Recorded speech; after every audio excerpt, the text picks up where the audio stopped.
Rádio Rio de Janeiro, a emissora da Fraternidade, passa a apresentar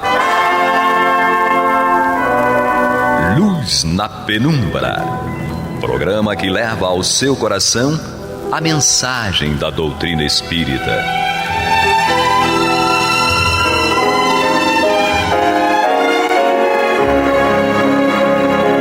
E com vocês, João Batista, para o estudo de O Livro dos Espíritos, da obra codificada por Allan Kardec.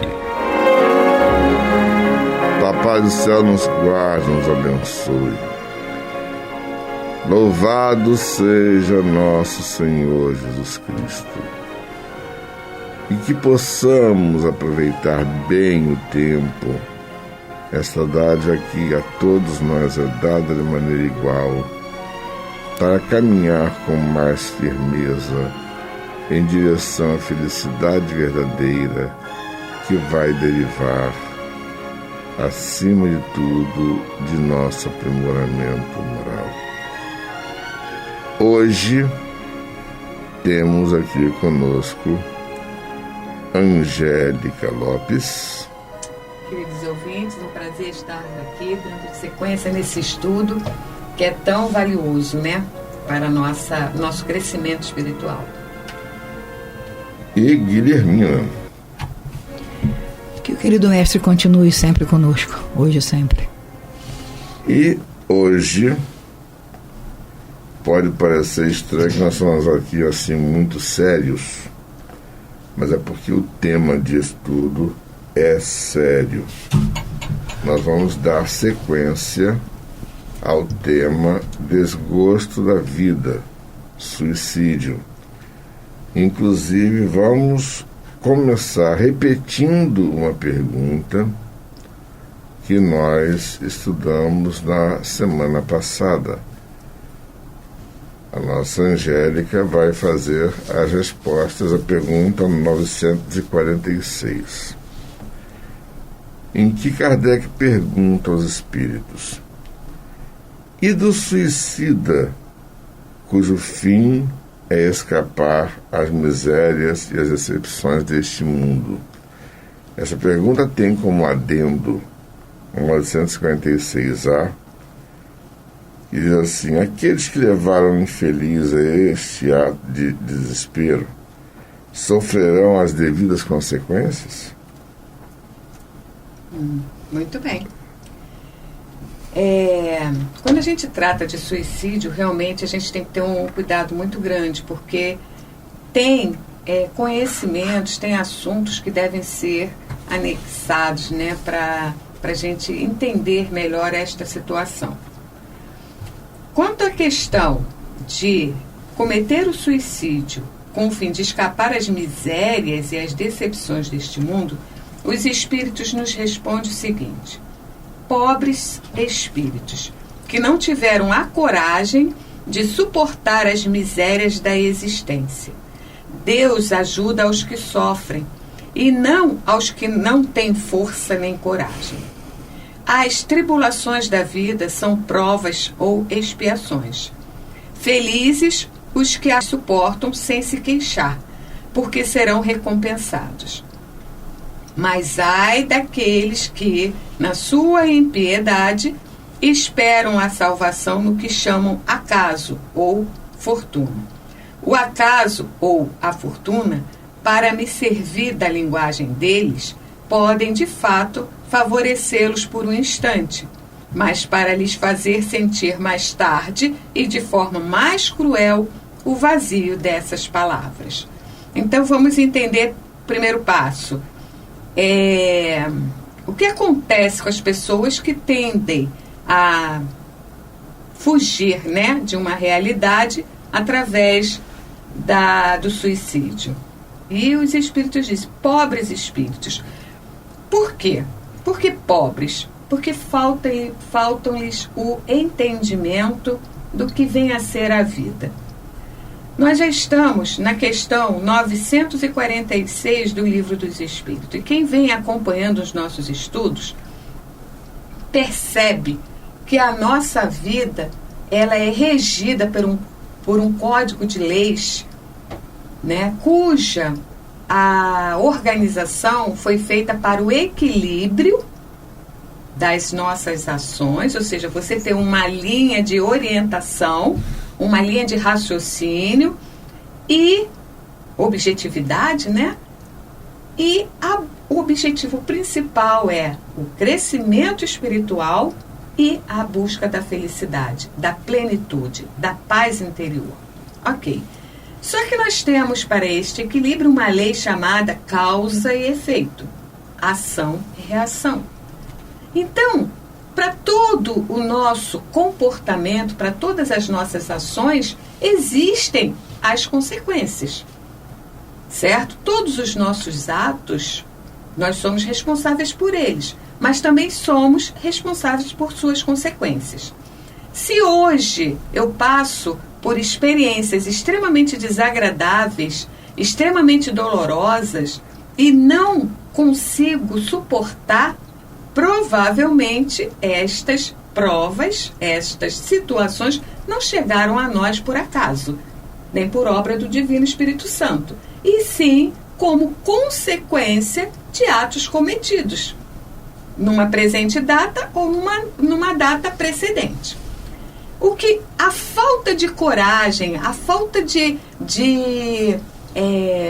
entendimento nos leva a sucumbir numa missão dessa. E na questão 946A, o Kardec questiona, né? Porque há pessoas que induzem os outros a esse tipo de comportamento, pois percebem-lhes a fragilidade e estimulam, né? É isso mesmo, qualquer coisa assim. Ou até contribuem, piorando mais ainda a situação daquelas pessoas, fragilizando-as mais ainda. E os espíritos dizem, ai deles, responderão por um assassino. Ou seja, a nossa responsabilidade a gente tem que ter essa consciência, gente. Em todos os nossos atos existem consequências. E essas consequências elas podem ser positivas se estivermos plantando sementes positivas, e elas podem ser negativas se a gente estiver plantando sementes negativas.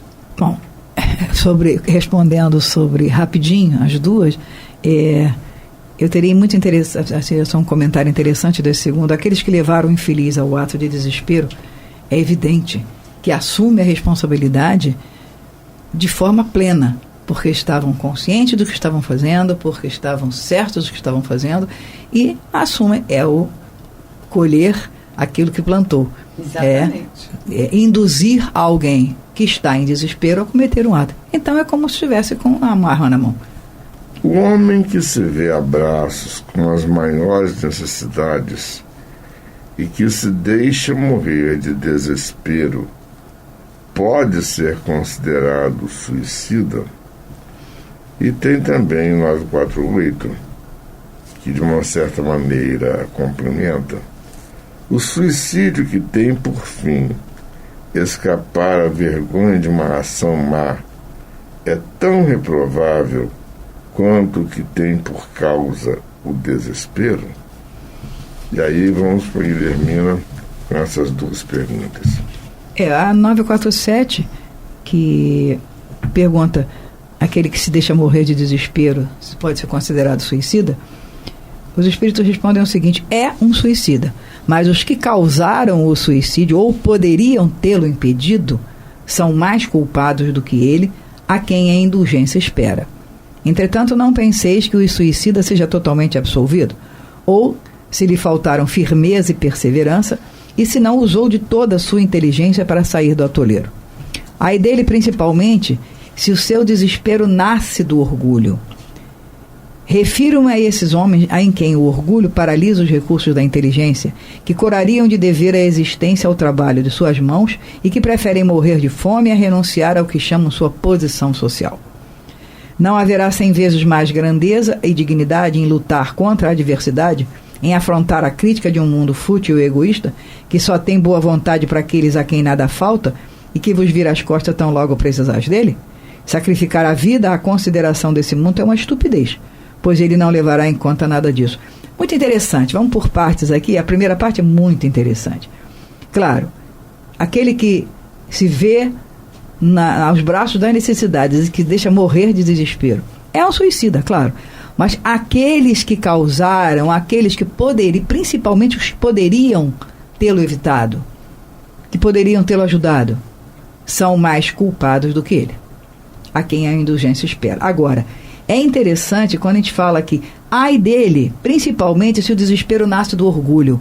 É aquela história, meu Deus, justo comigo, por que eu? Por que eu estou padecendo por isso? Por que eu estou sofrendo isso? O que aconteceu? Por que ele não? Por que com ele não? Por que pode acontecer com qualquer outra pessoa e com ele especificamente não? E aí, ele diz aqui, refiro-me a esses homens em quem o orgulho paralisa os recursos. Claro, quantos e quantas pessoas você vê que tinham uma posição importante. Quando eu digo posição, não necessariamente só dinheiro. Posição, nome, situação, projeção social, e por motivos, N motivos que sejam, perde isso tudo, e eles se sentem na lona, se sentem no lixo. Aí vem aqui, não tem mais grandeza lutar contra a adversidade, procurar sair do buraco, procurar ver o que eu posso fazer, o que eu posso fazer. Eu vou sujar a mão? Eu vou sujar a mão, eu vou mudar, o que eu posso fazer para mudar? Não para alcançar a posição anterior, não com o objetivo de buscar aquele espaço anterior, mas sim no objetivo de buscar a grandeza pessoal, salvar a própria dignidade, ver o que está se fazendo, o que pode estar acontecendo. Esse é o principal desafio. Você está ouvindo pela Rádio Rio de Janeiro o programa Luz na Penumbra, com estudo de O Livro dos Espíritos, na apresentação de João Batista. Guilhermina. É justamente que eu estava empolgado aqui. Se você está no fundo, se você tinha uma posição X qualquer, seja financeira, cultural, de poder, etc., e de repente perde tudo e você se vê na lona, não tem muito mais grandeza se você faz uma autocrítica, vê onde você está errado e o que você pode fazer para sair, o que você pode fazer, não para alcançar a posição anterior, porque isso não é o objetivo, mas alcançar a própria dignidade. Aí, como diz os espíritos aqui, não haverá 100 vezes mais grandeza e dignidade em lutar contra a adversidade, em afrontar a crítica de um mundo fútil e egoísta, que era o mundo que a gente fazia parte, que só tem boa vontade para aqueles a quem nada falta. Claro, enquanto você está por cima, todo mundo é teu amigo. Enquanto você está por cima, você tem poder ou você tem dinheiro, você tem todos à sua volta lhe oferecendo favores. Agora, quando você está por baixo, é o momento de você, não, eu tenho a minha dignidade, eu vou fazer por onde virar a coisa. E aí diz, sacrificar a vida à consideração desse mundo é uma estupidez, porque esse mundo só vai te dar loas por conta daquilo que você representa e não por aquilo que você é. Então, talvez seja o momento de você mostrar o que você é e não o que necessariamente você representa. E aí, na 248, complementa, 948. Da 948, quando diz o suicídio que tem por fim escapar à vergonha de uma ação má. Ou seja, de repente eu cometi uma ação muito má, criticável ao mundo, e aí o que eu tenho para fazer? Vou me suicidar. O suicídio não apaga a falta. O que você fez, ponto. Não é só agrava. Só agrava, só piora. Porque se você tem consciência que você cometeu um ato errado, um ato falho, como ele diz aqui, uma ação má, se você tem consciência disso, cometer o suicídio, você só piora as coisas. Você só agrava a situação. Porque não vai apagar a falta. Ao contrário, em vez de uma falta, haverão duas. E aí, se você teve coragem de praticar o mal, é preciso ter coragem também para sofrer as consequências. É preciso ter coragem de fazer autocrítica. É preciso ter coragem de que, não, realmente eu ofendi, não, realmente eu magoei, não, realmente eu machuquei alguém, eu fiz alguma coisa que possa ter causado mal a alguém, e eu tenho que ter a coragem de fazer autocrítica e dizer, realmente, errei. Aí vem a questão, e o que eu faço com isso? O que eu posso fazer para mudar? O que eu posso fazer para de alguma forma alterar?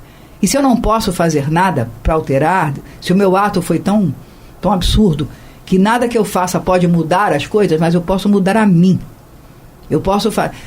O grande mal, eu acho, aí para discutir, é a autocrítica. Criticar o outro é fácil. Fazer a autocrítica é o grande problema. Porque eu, né? Apesar, eu sou eu, né? Eu sou o fantástico. O mundo está errado. O que você acha? Sim, nessa prática nós estamos trabalhando o orgulho, ou seja, e o que a gente tem que exercitar? A humildade. Exatamente. Reconhecer os erros, procurar ajuda para restabelecer, né, o equilíbrio e a reconstrução. É para isso que a gente está aqui, para aprender e se reestruturar e procurar fazer o melhor. E no caso desses grandes malefícios, né, de repente você cometeu um assassínio, você matou alguém, você destruiu a vida, não necessariamente com a morte, mas destruiu a vida de uma pessoa. Isso te fez refletir e você chegou na condição do arrependimento. O arrependimento é um passo muito interessante, porque ele é o primeiro para uma reorganização, uma reestruturação, uma reparação. Se o teu ato chegou a cabo da finitude, né, da vida de uma pessoa, você não vai poder restabelecer essa vida. Mas você pode ser exemplo e modificar ou evitar que outras vidas venham a sucumbir por conta de atos parecidos com o seu. Então, eu acho que para todos os desastres da vida existe grande aprendizado. E a gente só tem que fazer a pergunta: para que eu estou passando por isso? O que eu tenho que aprender com esta situação? Como dizia Gandhi, Ahimsa, que é a resistência pacífica, e Satyagraha, nunca agredir. Gandhi diz: podem me prender, podem me matar, podem prender e matar toda a minha família, mas duas coisas nunca vão ter. Primeiro, a minha obediência, porque é uma lei injusta e eu não obedeço. Segundo, eu nunca vou ter deles qualquer ódio, porque isso vai me levar ao nível deles. Pois é, grande aprendizado. Da toa que Gandhi foi quem foi, né? Foi a grande alma, Mahatma. Então, vamos a 949 a 950 para a gente fazer o encerramento do nosso programa de hoje. O suicídio será desculpável quando tem por objetivo impedir que a vergonha recaia sobre os filhos ou sobre a família? A 949.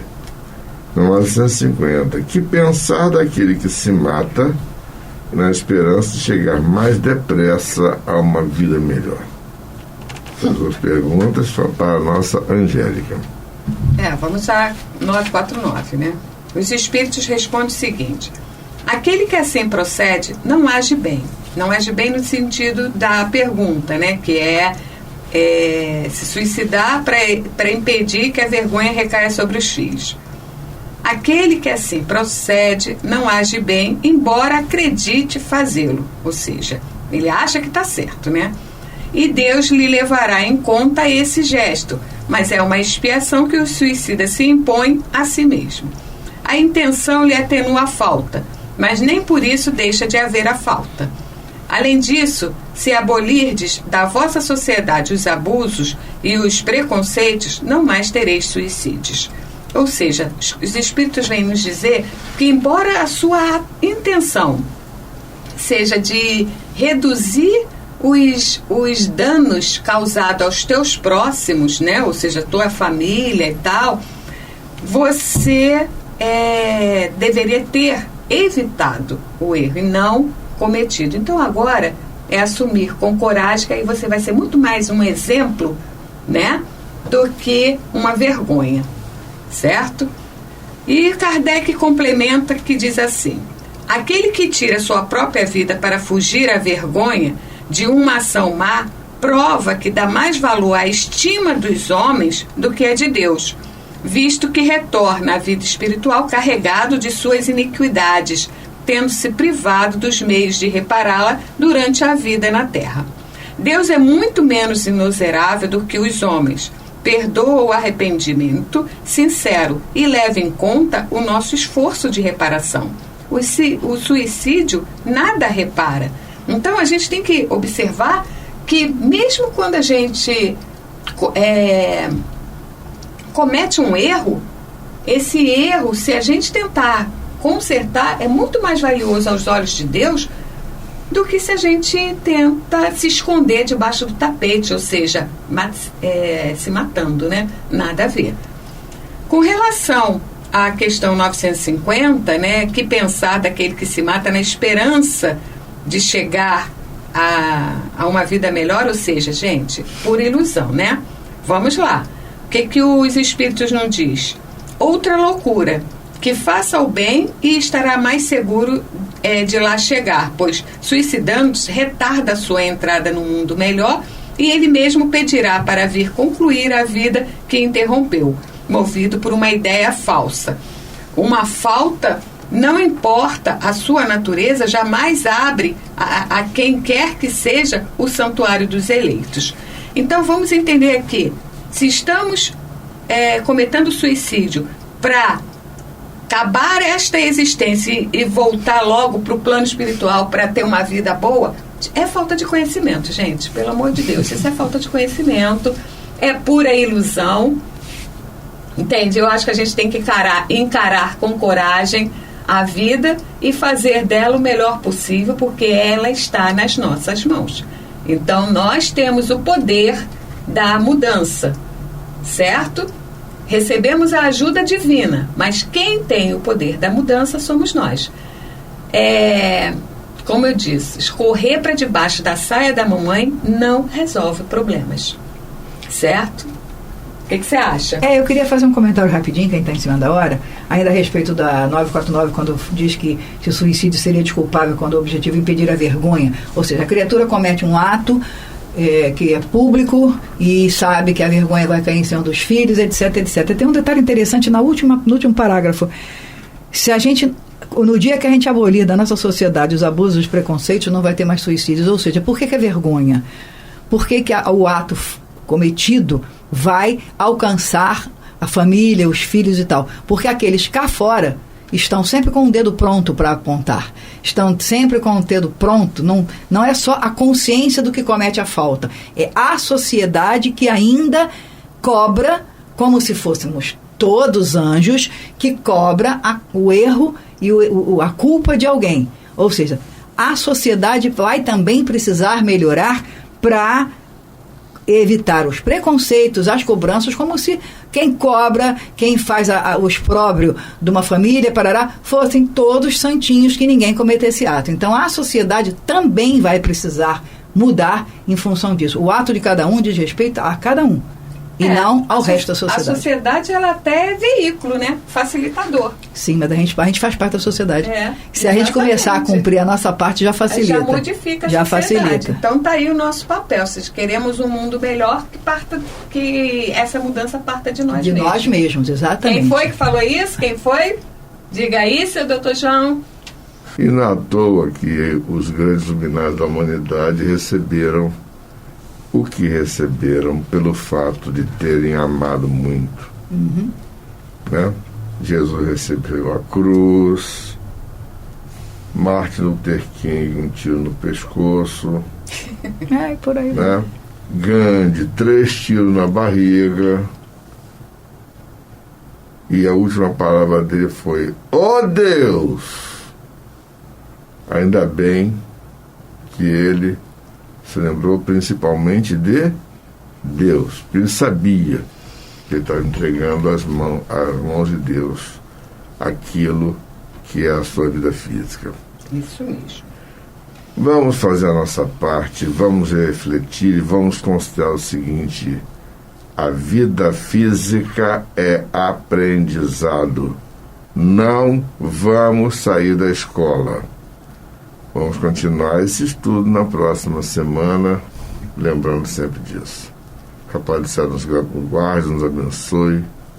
Que louvado seja nosso Senhor Jesus Cristo e que o tempo seja a nossa ferramenta de crescimento espiritual na conquista da felicidade. Graças a Deus. Graças a Deus.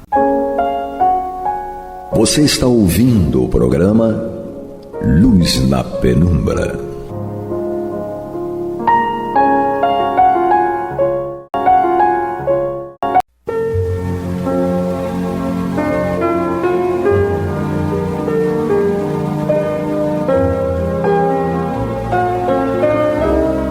A Rádio Rio de Janeiro está levando ao seu lar e ao seu coração a mensagem consoladora da doutrina espírita, através do programa Luz na Penumbra. E agora com vocês, Antônio de Pádua Barbosa e Marta Batista. Olá, meus amigos. Estamos aqui mais uma vez dando continuidade ao programa Luz na Penumbra, no qual nós estudamos o Evangelho segundo o Espiritismo de Allan Kardec. Estamos aqui em seu capítulo 24, Não ponhais a candeia debaixo do alqueire. Então vamos terminá-lo com esses últimos itens e hoje especificamente estudaremos a coragem da fé com nossa querida irmã Marta Batista. Na técnica não vai nos auxiliar o Isaac. Tudo bem, Marta? Tudo bem, Antônio. Vamos então a esse estudo, porque é um estudo importantíssimo. E muitos podem já começar a estranhar, porque ele fala, né, de coragem da fé no capítulo que trata de não colocar a candeia debaixo do alqueire. Mas falou também, né, que em momentos a luz deve ser graduada. Nós vimos nos estudos anteriores que essa luz graduada é atitude de Jesus e dos espíritos superiores. A nós cabe, a tudo que foi apresentado na doutrina, nos fundamentos básicos da doutrina, cabe a nós expor e divulgar com clareza e didatismo. Muito bem, então, o que seria essa coragem da fé? Ter coragem de ter fé e apresentar a fé como ela deve ser a todos os que convivem conosco, aqueles que passam pelo nosso caminho. Então, coragem da fé é justamente a hora do testemunho. Você vai ter muitos momentos de testemunho ao longo de cada existência. E nessas horas que você é chamado ao testemunho, você vai ter que ter a coragem da fé, em detrimento de deixar de lado interesses que possam pesar e fazer com que você você tenha escolhas materiais na perspectiva material. Então, você tem que deixar de lado os interesses de estar bem com determinadas pessoas, de estar bem em determinados ambientes, para que você não tenha que dizer certas coisas, não dar o testemunho, para que aquela comodidade não desapareça. Essa é uma atitude totalmente equivocada e que, com certeza, se você não for chamado ao testemunho, você vai poder até continuar seguindo sem ser cobrado, né, pela espiritualidade. Mas se você for chamado ao testemunho, você vai ter que dar o retorno. Então é preciso que a gente esteja muito atento, que a gente vá ampliando, robustecendo a nossa fé cada vez mais, porque o robustecimento da fé, essa certeza, essa fé ampla, robusta, é que vai fazer com que nós tenhamos coragem de dar o testemunho nos momentos que formos chamados. Então vamos ver o que Kardec nos apresenta. Ele inicia com duas citações bíblicas, uma de Mateus e a outra de Lucas, e vamos ver então que Jesus nos fala sobre isso. todo aquele que me confessar e me reconhecer diante dos homens, eu também o reconhecerei e confessarei diante de meu Pai que está nos céus. E todo aquele que me renegar diante dos homens, eu mesmo também o renegarei diante de meu Pai que está nos céus. Mateus, capítulo 10, versículos 32 e 33. Se alguém se envergonhar de mim e de minhas palavras, o Filho do Homem também se envergonhará dele, quando vier na sua glória, a de seu Pai e dos santos anjos. Lucas, capítulo 9, versículo 26. Então aqui a gente tem, tanto em Mateus quanto em Lucas, dois destaques, né, de Jesus, segundo Mateus e Lucas, nos chamando a atenção da importância de nós confessarmos a nossa fé. E para isso nós já vimos que precisamos de coragem. E para ter coragem da fé, é preciso que essa fé seja robusta. Então vamos tentar encadear tudo para que a gente chegue ao final do tema com subsídios importantes para que, se caso a gente for chamado ao testemunho, a gente consiga ser digno, né, o suficiente e para ter a coragem da fé. Então, em Mateus, ele nos diz que aquele que confessar a Jesus e o reconhecer diante dos homens, ele também o reconhecerá e o confessará diante de Deus. Quer dizer, querendo dizer que é aquilo, né? Você só vai receber aquilo que você plantou. Então, se você ainda não tem a fé em Deus, em Jesus, nos seus ensinamentos, edificada de forma intensa, com certeza você ainda não pode receber o retorno de Deus, de Jesus, nesse mesmo patamar. Já Lucas diz o seguinte, que se alguém se envergonhar de Jesus, das suas palavras, o Filho do Homem, ou seja, Jesus, também se envergonhará dele. Ou seja, olha, você não está me reconhecendo como o seu orientador, como seu governador, como seu modelo. Então, eu também não posso ainda te colocar do meu lado, né, para que você, dizendo que você é um discípulo que me segue, porque você ainda não consegue fazer isso. Então vamos ver o que Kardec nos fala. Kardec inicia: a coragem de dar opinião sempre foi apreciada pelos homens, porque existe mérito em enfrentar os perigos, as perseguições, as contradições e mesmo os simples sarcasmos, aos quais se expõe quase sempre aquele que não tem medo de revelar a alta voz ideias que não são as de todas as pessoas. Aqui, como em tudo, o mérito é proporcional às circunstâncias e à importância do resultado. Sempre há fraqueza quando se recua diante das consequências da opinião emitida ou em renegá-la. Mas há casos em que isso é uma covardia tão grande quanto fugir no momento do combate. Olha que coisa interessante, né? Quando ele começa a falar dessa importância da coragem, da fé, o que a gente e fala, né, que é o mérito de enfrentar os perigos, a gente se remete logo aos homens do passado, que guerreavam, que iam para as batalhas, e aqueles que eles chamavam de honrados, eram aqueles que iam até o fim para defender o rei,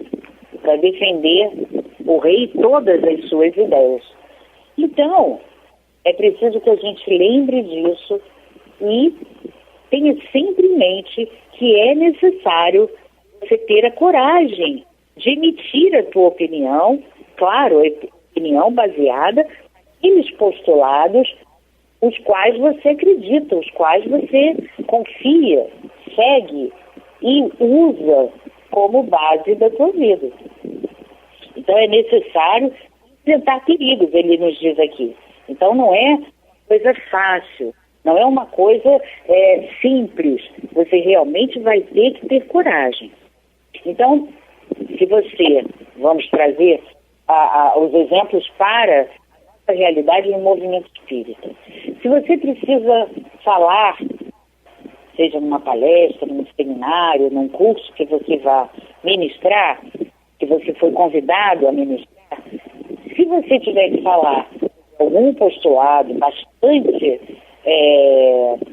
discutido no movimento espírita e que traz ali várias conotações difíceis de serem desenvolvidas, difíceis no sentido de que ele aborda questões nevrálgicas, que incomoda muitos que querem mais preocupados com os cargos do que propriamente com o que o postulado doutrinário nos informa.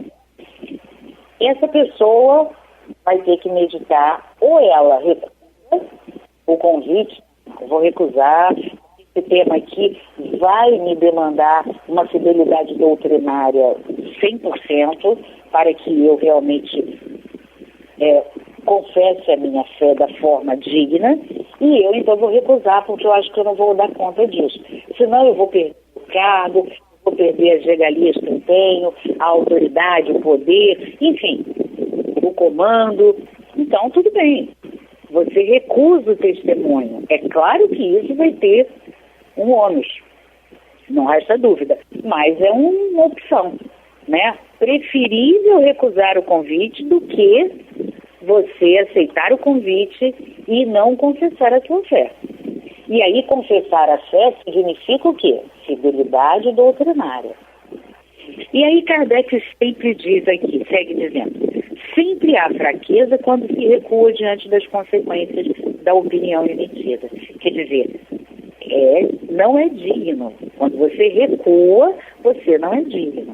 É o mesmo que fugir no momento do combate. Agora, o que é pior? É você chegar, né, para falar, para uma palestra, um seminário, um curso, enfim, num congresso, e você recusar, você sabe que vai ter temas nevrálgicos que vão demandar 100% de fidelidade. O que é pior? É como ele diz aqui, recuar diante do combate é uma covardia. Agora, pior ainda é você falar contradizendo, sendo infiel para ficar, como a gente diz em popular, bem na fita. Aí é muito pior. Que aí você tem duas graves atitudes. A da infidelidade doutrinária e a do recuo, né? Porque, de qualquer maneira, é uma forma de você recuar também. E, além disso, você está passando a informação incorreta. Então, isso é gravíssimo.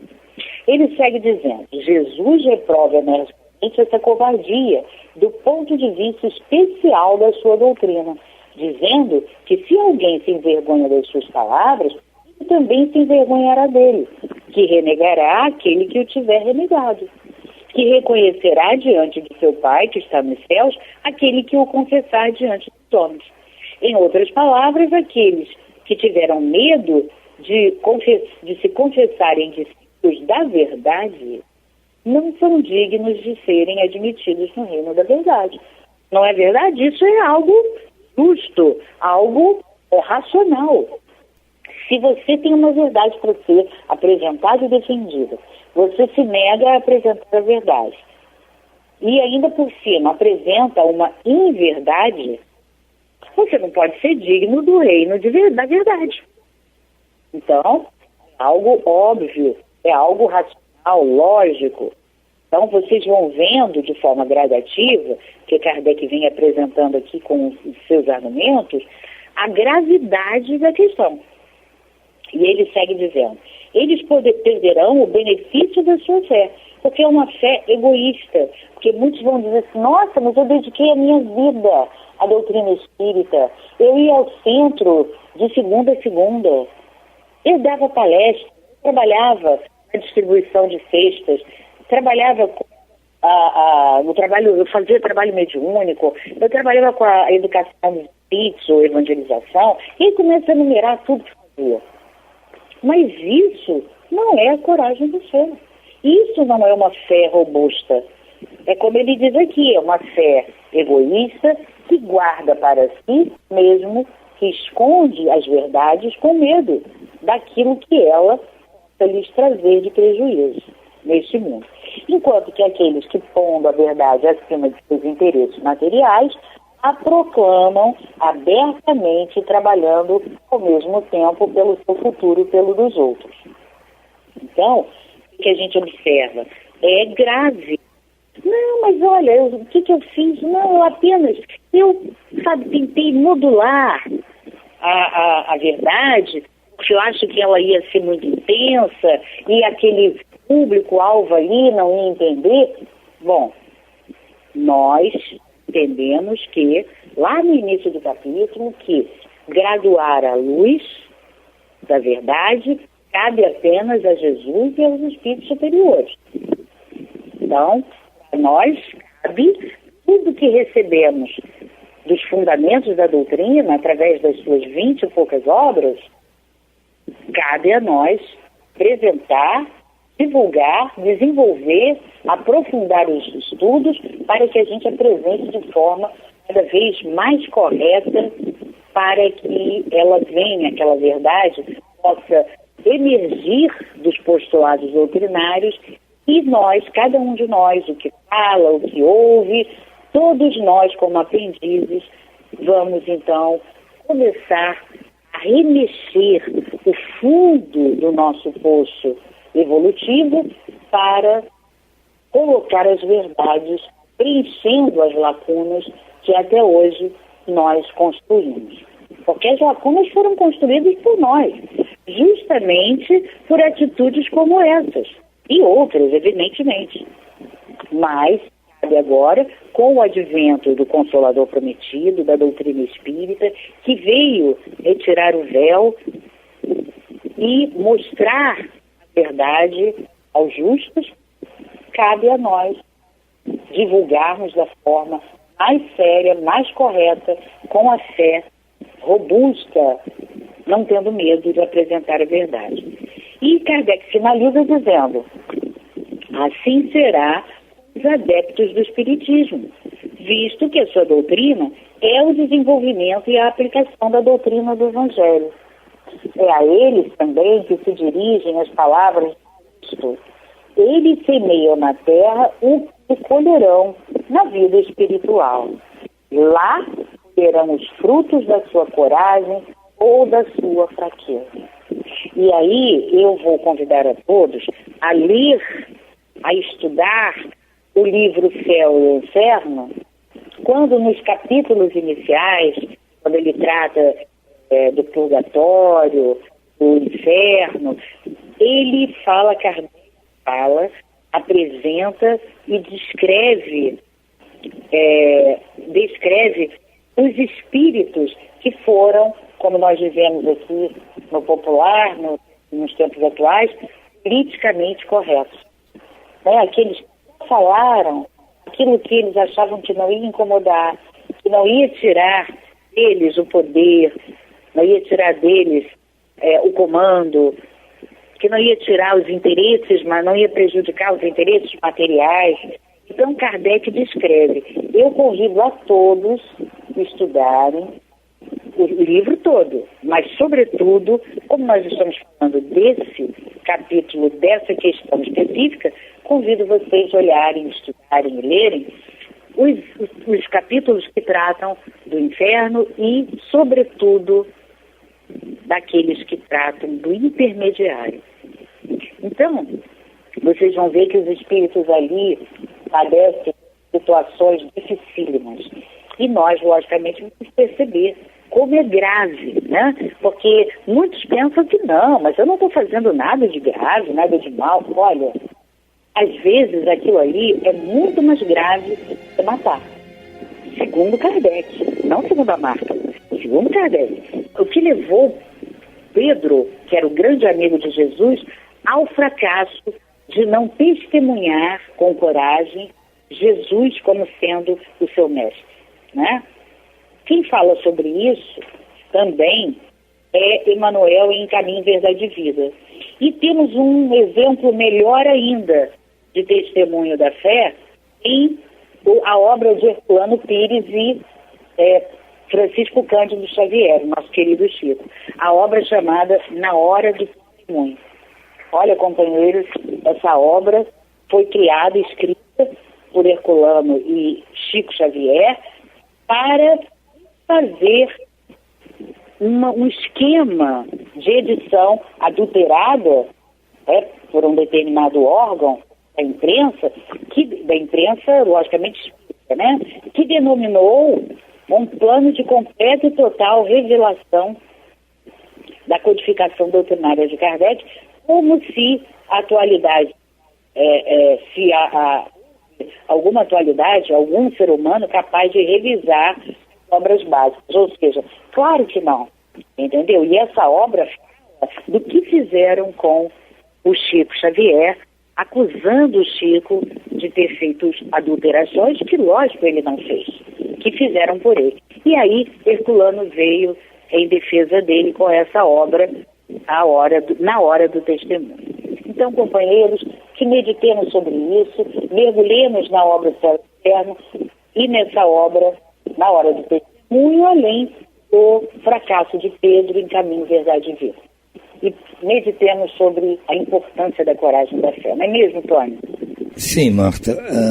Eu gostaria só de lembrar aqui os nossos amigos ouvintes que todas as vezes que Jesus refere-se a si mesmo, como diz assim, que não amam a mim, refere-se ao Filho do Homem, e a ter coragem de confessar a ele próprio, ele não está se referindo a ele fisicamente, nem a ele espiritualmente, nem a ele, em hipótese alguma, como indivíduo.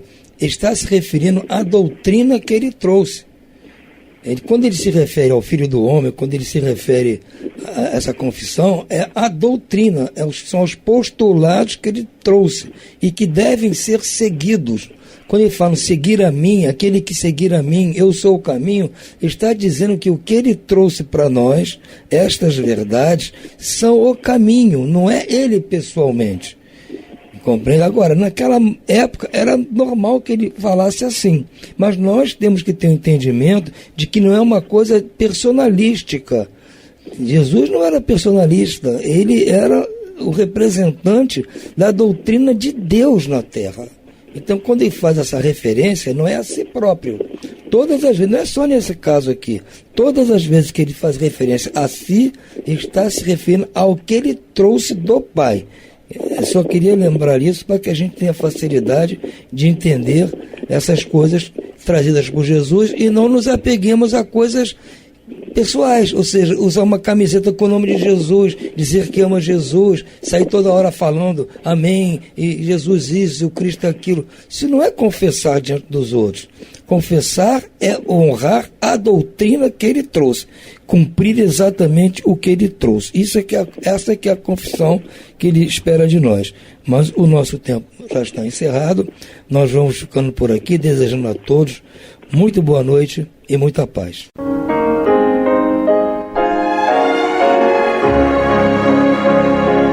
E vamos ouvir agora a prece de encerramento de nosso programa, na voz de Geraldo de Aquino. Jesus, dá-nos coragem para a luta, piedade para os insultos e misericórdia para as injustiças e ingratidões. Limpa nossa alma de inveja e ambições mesquinhas, de ódio e de vingança o nosso caminho. E que dentro em pouco, ao recolher-nos de novo ao calor do nosso leito, para que o sono nos dê a paz e o esquecimento das tristezas humanas, possamos sentir, Senhor, no mais íntimo de nosso ser, a doçura indefinível do Teu amor e a grandeza incomparável da Tua divina presença. Que assim seja.